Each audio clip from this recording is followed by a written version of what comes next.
वैसे तो दोस्तों भारत में ही नहीं विदेशों में भी बाबा साहब अम्बेडकर की मूर्तियों को अनावरण किया जा रहा है। लेकिन दोस्तों आज हम बात करने वाले हैं बाबा साहब अम्बेडकर की उन मूर्तियों के बारे में जो भारत ही नहीं बल्कि विदेशों में भी मशहूर हैं।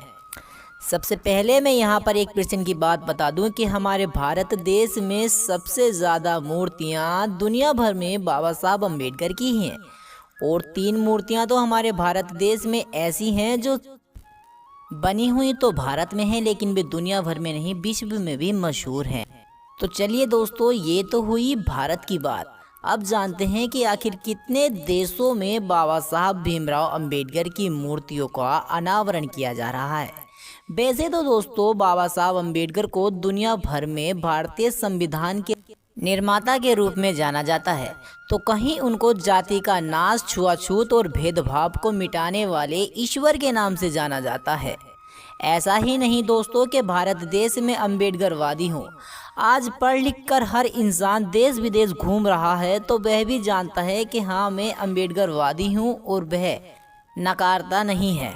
इसी के साथ हम बताते हैं आप लोगों को आखिर कौन सा देश बाबा साहब अम्बेडकर की मूर्ति का अनावरण कर रहा है। सबसे पहले हम बात कर लेते हैं चाइना की।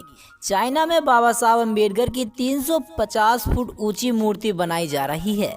जी हाँ दोस्तों, ये इतिहास में बाबा साहब अम्बेडकर की सबसे ऊंची प्रतिमाओं में से एक होगी जो बनाई जा रही है चाइना देश में, क्योंकि वहाँ पर बौद्ध धर्म को मानने वाले बहुत लोग हैं और बाबा साहब अम्बेडकर ने भी बौद्ध धर्म का प्रचार कर अपना जीवन आगे बढ़ाया, तो इसीलिए वहाँ पर बाबा साहब अम्बेडकर की प्रतिमा को बनाया जा रहा है।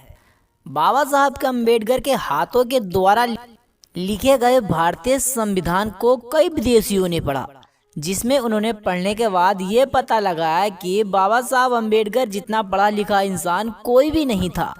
जितनी बुद्धि और दिमाग बाबा साहब के अंदर था, इस तरह का इंसान भारत में ही पैदा हुआ है, वरना कहीं ऐसा इंसान आज के समय में आना मुश्किल है।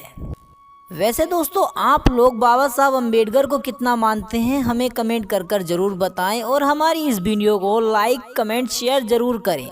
मिलते हैं हमारी अगली वीडियो में, तब तक के लिए जय भीम, नमो बुद्धाय।